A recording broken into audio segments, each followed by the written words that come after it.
lahat. Si Jesu Kristo'y nabuhay na naig sa kamatayan. Alleluia, Alleluia. Panginoon ang naghirang sa tinupos niyang bayan. Nagpupuring mga hinirang, masayang nagdiriwang. Magalak tayong lahat. Si Jesu Kristo'y nabuhay na naig sa kamatayan. Alleluia, Alleluia.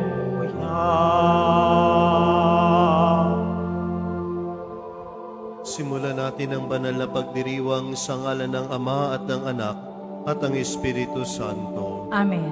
Sumainyo ang Panginoon. At sumaiyo rin. Mga kapatid, tinipon tayo bilang kaanib ng angkan ng Diyos, kaya dumulog tayo sa maawaing Panginoong nagpapatawad ng lubos. Sinugong tagapagpagaling sa mga nagsisisi, Panginoon, kaawaan mo kami. Panginoon, kaawaan mo kami. Dumating na tagapag-anyayang mga makasalanan ay magsisi, Kristo, kaawaan mo kami. Kristo, kaawaan mo kami. Nakaluklok ka sa kanan ng Diyos Ama para ipamagitan kami, Panginoon, kaawaan mo kami. Panginoon, kaawaan mo kami. Kaawaan tayo ng makapangyarihang Diyos, patawarin tayo sa ating mga kasalanan at patnubayan tayo sa buhay na walang hanggan. Amen. Manalangin tayo. Ama naming makapangyarihan, sa pagkabuhay ng iyong minamahal na anak, kami ay binibigyan mo ng buhay na walang wakas. Pagkalooban mo kami ng pananalig at pag-asang matatag, upang wag naming pag-alinlangan ang katuparan ng pangako mong batid naming mangyayaring tiyakan. Sa pamamagitan ni Jesucristo, kasama ng Espiritu Santo, magpa sa walang hanggan. Amen. Magsiupo muna ang lahat. Pagbasa mula sa mga gawa ng mga apostol. Noong mga araw na iyon, may mga Hudyong dumating doon mula sa Antioquia at Iconio. Sinulsulan nila ang mga tao labang kay Pablo at kanilang binato siya. Pagkatapos, kinaladkad siya sa labas ng bayan sa pag-aakalang patay na. Subalit, nang paligiran siya ng mga alagad, nagtindig si Pablo at pumasok sa lungsod. Kinabukasan, nagtungo sila ni Bernabe sa Derbe. Ipinangaral ni na Pablo at Bernabe ang mabuting balita sa Derbe at marami silang nahikayat na maging alagad. Pagkatapos, nagbalik sila sa Listra, sa Iconio at sa Antioquia ng Pisidia. Pinatatag nila ang kalooban ng mga alagad at pinagpayuhan na manatiling tapat sa pananampalataya. Magdaranas muna tayo ng maraming kapighatian bago makapasok sa kaharian ng Diyos. Turo nila sa kanila. Sa bawat simbahan, humirang sila ng matatandang mamamahala at matapos manalangin at magayuno. Ang mga ito'y tinagubili nila sa Panginoon na kanilang pinananaligan. Tinahak nila ang Pisidia at nakarating ng Pampilya. Ipinangaral nila sa Perga ang salita ng Diyos at pagkatapos ay bumaba sila sa Atalya. Mula roon, naglayag silang pabalik sa Antioquia. Dito sila nagsimula ng gawaing ginanap nila matapos silang itagubilin sa pagkalinga ng Diyos. Pagdating doon, tinipon nila ang mga kaanib sa simbahan at isinalaysay ang lahat ng ginawa ng Diyos sa pamamagitan nila at kung paanong binuksan niya ang daan upang makapanampalataya ang mga hintil. At mahabang panahon silang nanatili roon kasama ng mga alagad. Ang salita ng Diyos. Salamat sa Diyos. Talastas ng mga tao, dakilang paghahari mo. Talastas ng mga tao, dakilang paghahari mo. Magpupuring lahat sa iyo, O Panginoon, ang iyong nilalang. Lahat mong lilikha ay pupurihin ka, pasasalamatan. Babanggitin lang tunay na dakila ang iyong kaharian at ibabalitang tunay kang dakila, makapangyarihan. Talastas ng mga tao, dakilang paghahari mo. Dakila mong gaway upang matalastas ng lahat ng tao. Mababatid nila ang kadakilaan ng paghahari mo. Ang paghahari mo'y sadyang walang hanggan, hindi magbabago. Talastas ng mga tao, dakilang paghahari mo. Aking pupurihin ang Diyos na Panginoon. Di ko tutugutan sa ngalan niyang banal. Lahat ay magpuri, magpakailanman. Talastas ng mga tao, dakilang paghahari mo. Magsitayo na po ang lahat.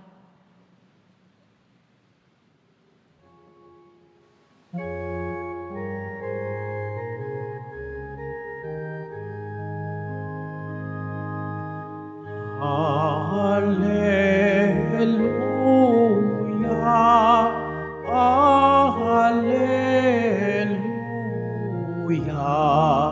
Hallelujah, Hallelujah.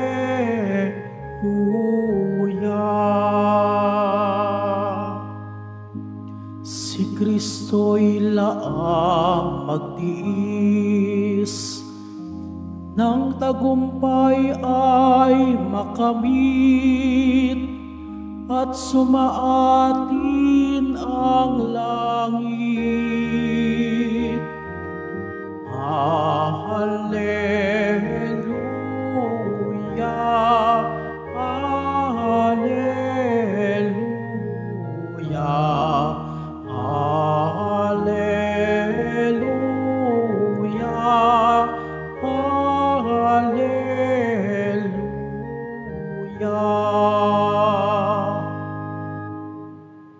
Sumainyo ang Panginoon. At sumaiyo rin. Ang mabuting balita ng Panginoon ayon kay San Juan. Papuri sa iyo, Panginoon. Noong panahong iyon, sinabi ni Jesus sa kanyang mga alagad, "Kapayapaan ang iniiwan ko sa inyo, ang aking kapayapaan ang ibinibigay ko sa inyo. Hindi ito katulad ng ibinibigay ng sanlibutan. Huwag kayong mabalisa, huwag kayong matakot. Sinabi ko na sa inyo, ako'y aalis, ngunit babalik ako. Ngunit iniibig ninyo ako, ikagagalak ninyo ang pagpunta ko sa Ama, sapagkat dakila ang Ama kaysa sa akin. Sinasabi ko na ito sa inyo bago pa mangyari, upang kung mangyari na, kayo'y manalig sa akin.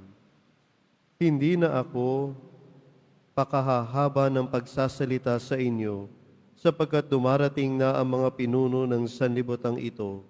Wala siyang kapangyarihan sa akin, subalit dapat pakilala ng sanlibutan na iniibig ko ang Ama at ang ginagawa ko'y ang iniutos niya sa akin." Ang mabuting balita ng Panginoon. Pinupuri ka namin, Panginoong Hesukristo. Magsiupo muna tayong lahat. Ang ebanghelyo natin ngayon ay bahagi ng pamamaalam ni Jesus sa kanyang mga alagad. Malapit na siyang dakpin, saktan at ipako sa krus.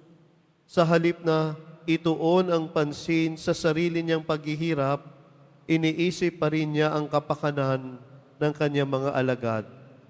Sa huling sandali, bago niya lisanin sila, ibinigay niya ang isa sa napakahalagang pamana, ang kanyang kapayapaan. Sabi ni Jesus, "Kapayapaan ang iniiwan ko sa inyo, ang aking kapayapaan ang ibinibigay ko sa inyo. Hindi ito katulad ng kapayapaang ibinibigay ng sanlibutan." Ito'y isang pahayag na puno ng pag-ibig at pag-asa. Ngunit upang tunay nating maunawaan ang kahulugan nito, kailangan nating tanungin, anong klaseng kapayapaan ba ang inaalok ni Jesus? At ano ang kakaibahan nito sa kapayapaan ng mundo? Alam ninyo, ang kapayapaan ng mundo ay panlabas at pansamantala. Kapag ang lahat ay maayos, may pera, may trabaho, maayos na relasyon, tahimik ang paligid, sabi ng mundo, may kapayapaan ka.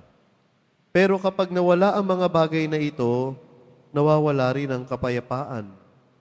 Minsan iniisip natin na makakamtam natin ang kapayapaan kapag walang problema, kapag natupad na ang mga plano, kapag naabot na natin ang ating mga pangarap. Ganun na lang ba yun? Hindi palagi. May mga taong nasa rurok ng tagumpay, pero hindi mapakali. May mga mayayaman, pero walang kapanatagan. May mga sikat, pero hindi matahimik ang kalooban. Ang kapayapaan ni Kristo ay panloob at permanente.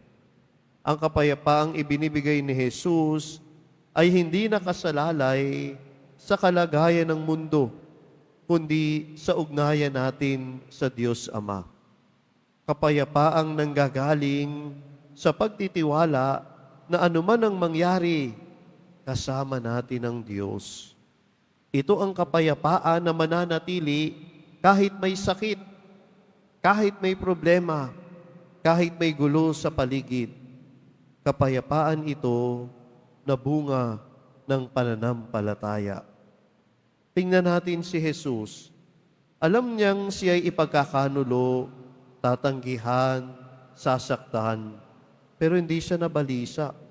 Ang sabi niya, ngayon pa lamang ay sinasabi ko na ito sa inyo bago pa ito mangyari, upang kung ito'y mangyari na, kayo'y maniwala. Ang kanyang kapayapaan ay nakaugat sa kanyang ugnayan sa Ama. At ito rin ang kapayapaang gusto niyang ibahagi sa iyo at sa akin. Ang tunay na kapayapaan ay bunga ng presensya, hindi ng kawalan. Minsan iniisip natin, kung wala lang sanang ganitong problema, tahimik na ako. Ngunit ngayon, magandang paalala sa atin, hindi mo kailangang mawala ang problema para magkaroon ng kapayapaan.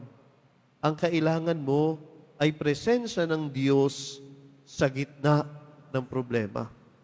Kaya nga ang kapayapaang inaalok ni Jesus ay kapayapaang nagbibigay lakas, hindi sa pag-iwas sa harap nito.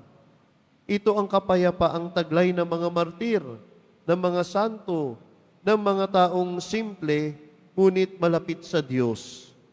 Mga taong kahit nahihirapan ay payapa. Bakit? Dahil buo ang tiwala sa Panginoon. At ang kapayapaang ito ay hindi para sa sarili lamang, kundi para ibahagi sa iba. Kapag natanggap natin ang kapayapaan ni Kristo, tayo rin ay inaanyayahang maging daluyan ng kapayapaan sa ating pamilya, sa ating kapwa, sa ating komunidad. Ibig sabihin, tinatawag tayong magsalita ng may kabutihan, ng may pagpapatawad, ng may pagpapakumbaba, ng may kabutihan. Hindi madali, pero ito ang misyon nating taglay, ang kapayapaan ni Kristo.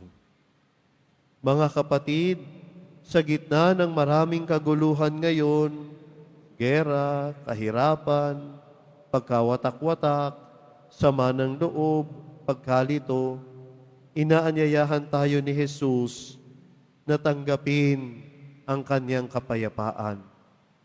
Ang tanong, handa ba tayong yakapin ito? O baka mas pinipili nating kumapit sa kapayapaan ng mundo, panandali ang saya, mga bagay na lumilipas, kapayapaang galing sa kontrol.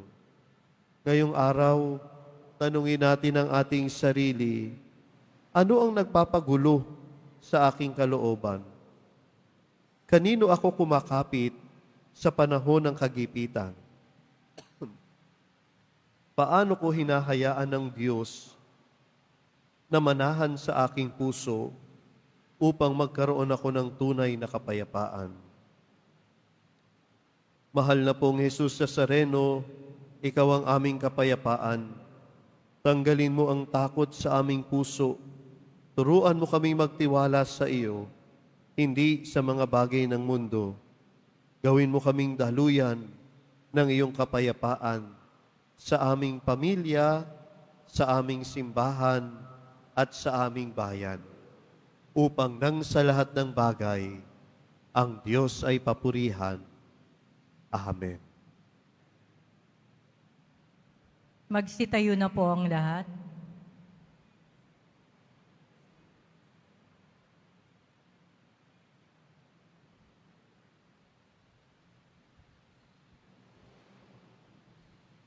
Minamahal kong mga kapatid, pinakadakilang handog sa atin ng ating Panginoong muling nabuhay ay ang kapayapaang hindi maibibigay ng mundo. Sa ngalan niya, hingin natin sa Ama ang lahat ng ating pangangailangan. Panginoon, ipagkaloob mo sa amin ang iyong kapayapaan. Panginoon, ipagkaloob mo sa amin ang iyong kapayapaan. Ang mga pinuno ng simbahan naway magsikap na itaguyod ang lahat ng tao tungo sa pagkakaunawaan, pagtutulungan at kapayapaan. Manalangin tayo. Panginoon, ipagkaloob mo sa amin ang iyong kapayapaan. Ang mga mamamayan ng lahat ng bansa naway magtaguyod ng katarungan at kapayapaan. Manalangin tayo. Panginoon, ipagkaloob mo sa amin ang iyong kapayapaan. Ang mga naliligalig, natatakot at nababagabag naway makatagpo ng tunay na kapayapaan at kaligayahan. Manalangin tayo. Panginoon, ipagkaloob mo sa amin ang iyong kapayapaan. Sa ating mga tahanan at lugar ng hanap buhay, naway maghari ang kapayapaan at pag-ibig. Manalangin tayo.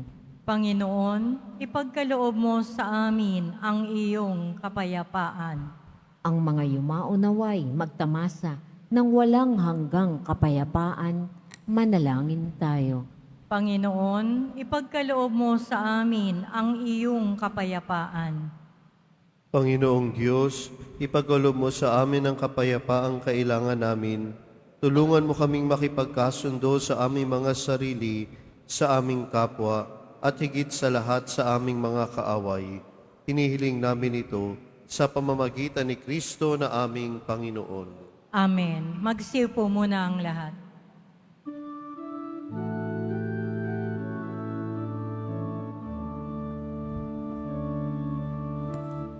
Alleluia,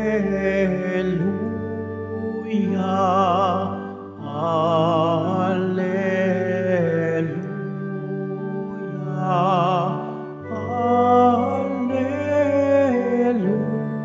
Alleluia, Alleluia, Alleluia. Ito nga ang araw na ginawa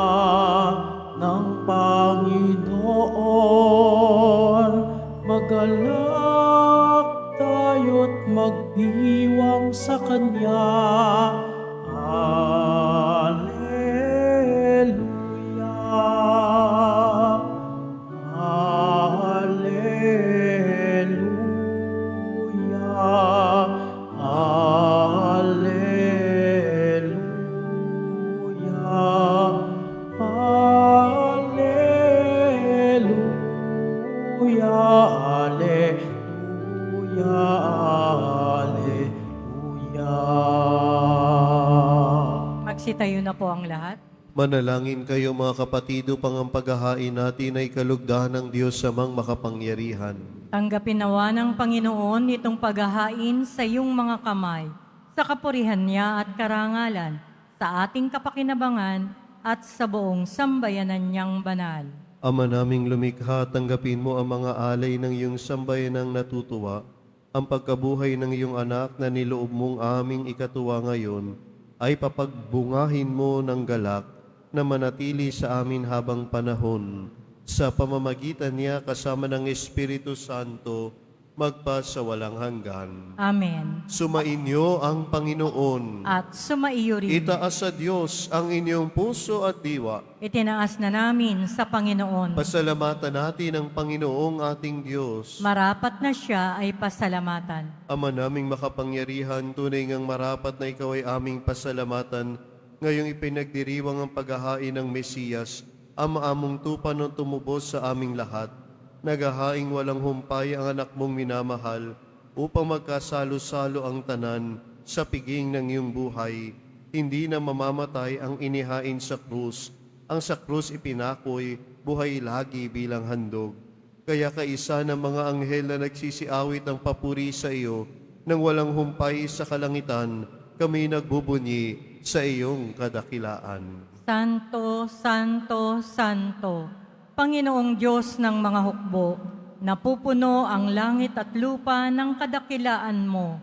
O sana sa kaitaasan, pinagpala ang naparirito sa ngalan ng Panginoon. O sana sa kaitaasan. Magsilod po ang lahat.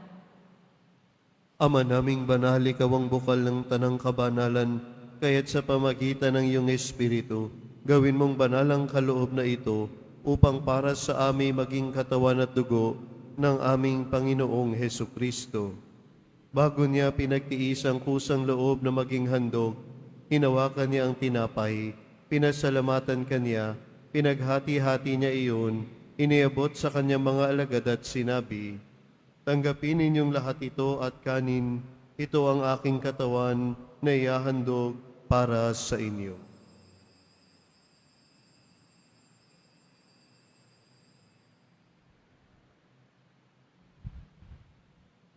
Gayun din naman nung matapos ang hapunan, hinawakan niya ang kalis, muli kanyang pinasalamatan, inabot niya ang kalis sa kanyang mga alagad at sinabi, "Tanggapin ninyong lahat ito at inumin, ito ang kalis ng aking dugo, ng bago at walang hanggang tipan, ang aking dugo na ibubuhos para sa inyo at para sa lahat, sa ikapagpapatawad ng mga kasalanan. Gawin ninyo ito sa pag-alala sa akin."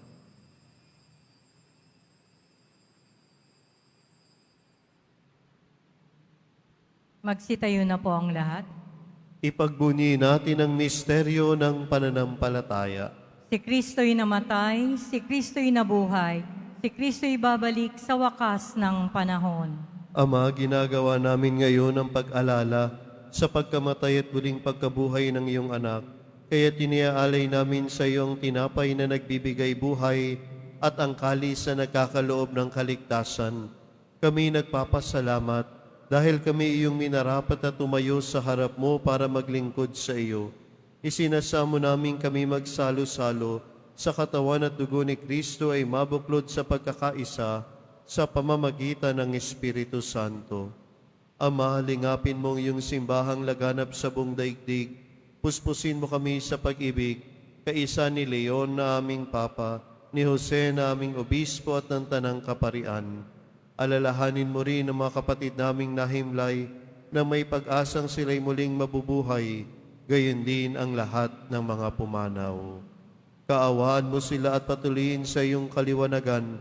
Kaawaan mo at maging tapatin kaming lahat na makasalo sa iyong buhay na walang wakas, kaisa ng mahal na Birheng Maria na Ina ng Diyos, ng kabiyak na puso niyang si San Jose, kaisa ng mga apostol ni San Benito at San Beda, San Lorenzo Ruiz at San Pedro Calungsod, Santa Teresita, at ng lahat ng mga banal na namuhay dito sa daigdig ng kalugod-lugod sa iyo, maipagdiwang nawa namin ang pagpupuri sa ikararangal mo sa pamamagitan ng iyong anak na aming Panginoong Heso Kristo. Sa pamamagitan ni Kristo, kasama niya at sa Kanya, ang lahat ng parangal at papuri ay sa iyo, Diyos amang makapangyarihan, kasama ng Espiritu Santo, magpa sa walang hanggan. Amen. Sa tagubiling ng mga nakagagaling na utos sa turo ni Jesus na Panginoon natin at Diyos, ipahayag natin ang lakas loob. Ama namin, sumasalangit ka. Sambahin ang ngalan mo, mapasa amin ang kaharian mo, sundin ang loob mo dito sa lupa para nang sa langit. Bigyan mo kami ngayon ng aming kakanin sa araw-araw at patawarin mo kami sa aming mga sala para nang pagpapatawad namin sa nagkakasala sa amin. At huwag mo kaming ipahintulot sa tukso at iadya mo kami sa lahat ng masama. Hinihiling namin kami iadya sa lahat ng masama, pagkalooban ng kapayapaan araw-araw, iligtas sa kasalanan at ilayo sa lahat ng kapahamakan, samantalang aming pinananabikan ang dakilang araw ng pagpapahayag ng tagapagligtas naming si Heso Kristo. Sapagkat iyo ang kaharian at ang kapangyarihan at ang kapurihan magpakailanman. Amen. Panginoong Heso Kristo, sinabi mo sa iyong mga apostol, kapayapaan ang iniiwan ko sa inyo, ang aking kapayapaan ang ibinibigay ko sa inyo. Tunghayan mo ang aming pananampalataya at huwag ang aming pagkakasala. Pagkalooban mo kami ng kapayapaan at pagkakaisa, ayon sa iyong kalooban, kasama ng Espiritu Santo, magpa sa walang hanggan. Amen. Ang kapayapaan ng Panginoon, nawa ay laging sumainyo. At sumaiyo rin. Magbigayan kayo ng kapayapaan sa isa't isa. Peace be with you. Kordero ng Diyos na nag-aalis ng mga kasalanan ng sanlibutan, maawa ka sa amin. Kordero ng Diyos na nag-aalis ng mga kasalanan ng sanlibutan, maawa ka sa amin.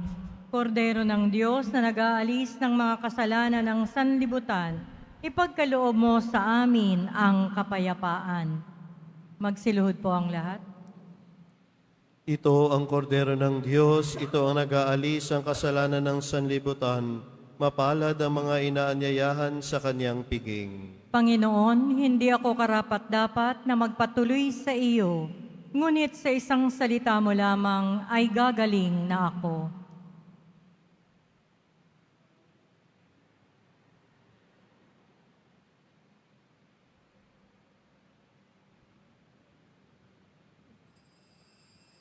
Para sa lahat ng tatanggap ng banal na komunyon, sasagot po tayo ng amen pagkasabi ng pari o ng lay minister ng katawan ni Kristo at isubo agad sa bibig bago umalis sa harapan ng pari o lay minister.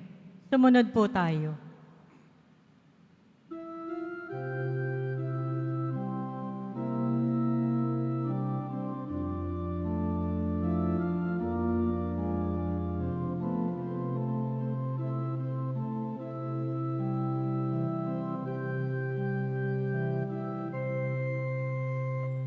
Liwanag mo ang sumindak sa dilim,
batang dukha ng pagmamahal, binigay mong sadya, matupad sa gawa ang iyong salita.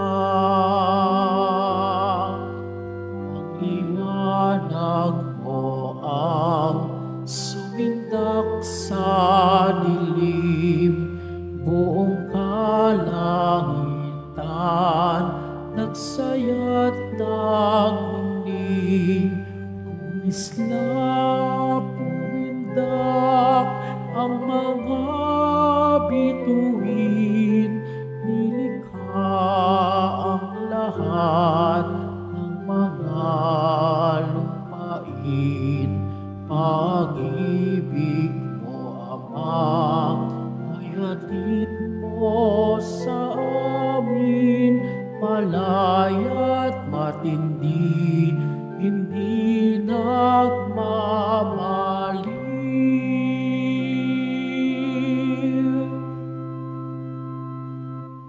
Announcement.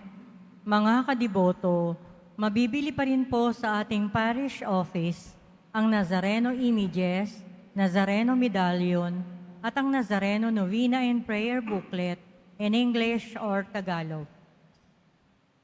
Mga paalaala sa mga nagsisimba, pagkatapos ng misa, wiwisikan po ang lahat ng banal na tubig. Pinakikiusapan ng lahat na manatili lamang muna sa inyong mga lugar. Tanging sa Quezon Boulevard o sa Plaza San Juan lamang ang labasan ng lahat. Sumunod po tayo. Maraming salamat po sa inyong pagdalaw at pagsisimba sa Basilica Minor at Pambansang Dambana ni Jesus Nazareno. Magsitayo na po ang lahat. Manalangin tayo.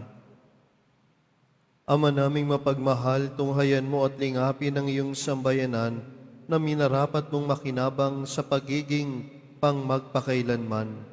Ipagkaloob mong kami malwalhating makarating sa pagkabuhay na magtatampok sa amin sa iyong piling, sa pamamagitan ni Jesucristo kasama ng Espiritu Santo, magpasawalang hanggan. Amen. Sumainyo ang Panginoon. At sumaiyo rin. Mahal na pong Jesus Nazareno, inihayag mo sa pamamagitan ng krus ang walang maliw na pag-ibig ng Diyos sa sangkatauhan. Pakinggan mo ang kahilingan, lalo na para sa mga nangangailangan ng iyong tulong at awa. Makamtam nawa namin ang iyong kasagutan na may utang na loob na tinatanaw. Basbasan din po ninyo itong mga dasalan at imahin upang lalo kaming manalangin at magtiwala. Sa pamamagitan ng bendisyon na ito, naway lalo kaming maging mapaglingkod, masunurin at tapat sa iyo na aming malwalhating Panginoon, magpasawalang hanggan. Amen. At pagpalain kayo na makapangyarihan at mapagmahal na Diyos, Ama, Anak, at Espiritu Santo. Amen. Naialay na natin ang misa, humayo kayong taglayang kapayapaan ng Poong Jesus Nazareno. Salamat sa Diyos.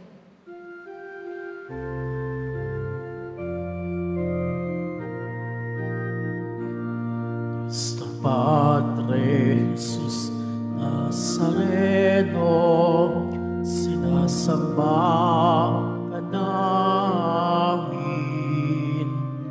pinipintuo ka namin, aral mo ang aming buhay at kaligtasan.